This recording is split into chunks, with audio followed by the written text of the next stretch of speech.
Dažs vērojums no malas. Vai arī jūs esat pamanījuši to, ka ir tādi tā saucamie vlogeri vai blogeri, kuri sociālos tīklos, tādās vietnēs, piemēram, kā Facebook un arī citur, izplata melus par visām sievietēm vai arī par visiem vīriešiem. Viņi pat runā tādās kategorijās, kur uzsver vispārinājuma veidā, ka viņi visi tādi vai šitādi. Sakiet, kad jūs izlasat šo, jums tas rezonē? Ja jums kas tāds rezonē, pateikšu uzreiz. Tas liecina, ka tā ir morālā kroplība, kas šādiem te rezonē.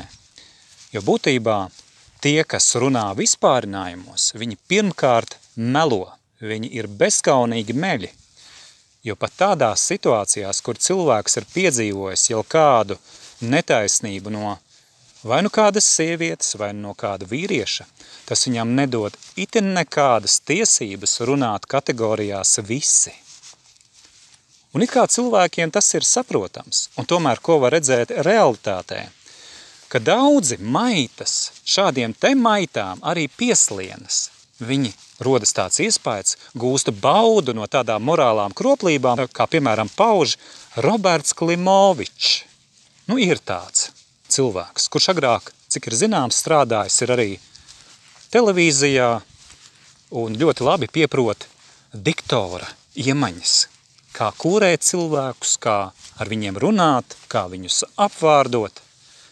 Bet es akcentu nelieku uz viņu, bet to pieminu kā piemēru, kā izpaužās šī morālā kroplība, ka viņi tendenciozi runā sliktu, nepamet sajūta par visām sievietēm, ka sievietes ir sliktas, vai arī tieši tas pats attiecās uz tādām sievietēm, kas saka sliktu par visiem vīriešiem. Kas šiem te maitām kaiš, kas viņiem traucē paskatīties uz sevi spogulī un ieraudzīt to, ka tas, pat ja viņu pieredzē ir bijis, ka viņiem kāds vai kāda nodarīs pāri, kā teicu, nedod tiesības sliktu runāt par visiem, vai tie, kas vispārina un ar to melo, neliecina par sevi arī to, ka viņi ir augstprātīgi, bezgoži, bez kauņas? Manā jautājumā ir arī atbilde. Taču viņi to dara, un kā redzams dzīvē, tad viņiem un šādiem pieslienās entie citi maitas, kas pastiprina šo te maitu ietekmi, šo smirdoņu, šo nepārprotamo smirdoņu. Kāpēc es šo pieminu? Tādēļ, ka šī te politika, šādas te attiecības tiek ļoti plaši reklamētas. To dara ne tikai partijas vai tā saucamā valsts jeb miskaste. To dara entie NATO čekistu salašņu veidojumi. Lai kurš režīms nāk pie varas, viņu metodikas nemainās.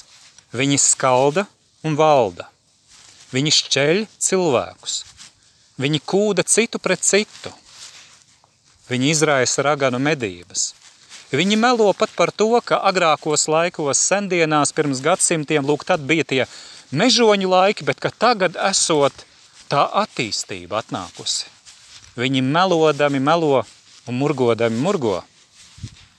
Un kā jau liekuļiem un maitām, viņiem ļoti arī patīk sev glaimot. Es nevelti šad un tad pieminu to stāstu. Cilvēki, kas to ir lasījuši vai vismaz dzirdējuši par to, zinās šo stāstu par kailo karali. Un cik daudz bija to liekuļu, kas situācijā, kur karalis bija kails, meloja, ka viņš ir apģērbts krāšņākajās drēbēs. Un vien retais pateica patiesību. Tā arī reālajā dzīvē bieži vien ir, ka ir ļoti maz to cilvēku, kas meklē patiesību, un vēl mazāk to, kas meklēdami par to runās tiešu valodu. Man nav šaubu par to, ka arī pēc tam, kad es šo te aktualizēšu, pat ja kādi šo noklausīsies, reti kurš vēlēsies par šo atklāti, publiski diskutēt.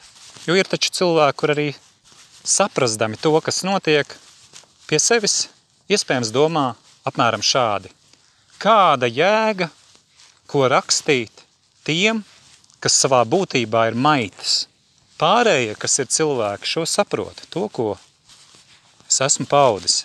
Taču tā kā šī te propagandas smirdoņi, skaldi un valdi politika tiek uzspiest kā norma, tad par to ir jārunā. Par to ir jārunā kā par nepieļaujamām darbībām.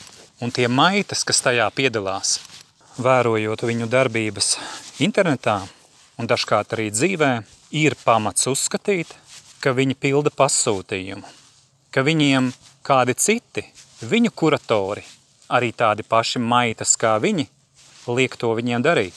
Un visbeidzot jautājums. Un jautājums arī tiem maitām, ja nu kāds no viņiem, par ko gan es ļoti šaubos, būtu noklausījies tik tālu. Ko vēl viņi ir gatavi darīt, pasūtījumu pildot, paši būdami jūdas un kangari, kas seko naudai? Ko vēl viņi ir gatavi darīt? Kādām varām vēl viņi ir gatavi izkalpoties, lai kaitētu cilvēkiem? Tas paliek neatbildēts jautājums. Dzīve līdz šim ir atklājusi patiesību, un arī turpmāk patiesība kļūs redzama.